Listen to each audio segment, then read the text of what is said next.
Ще ни са необходими червена и бяла прежда, клонка, както и основа за картичката ни. Моята изглежда по ето този начин. Започваме като намотаваме около двата си пръста от червения цвят прежда. След като сме готови, завързваме по средата и така се образува нещо като цвет или панделка. Необходима ни е още една обикновена мартеничка, която да вържем по средата на клонката, за да изглежда нещо като букет от мартенички. Сега остана да позиционираме нещата така, както ние желаем да бъдат и да надпишем мартеничка.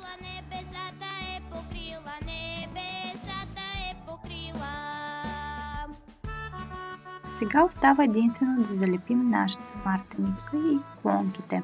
За тази цел аз използвах горещ пистолет, но вие можете да използвате и друго лепило.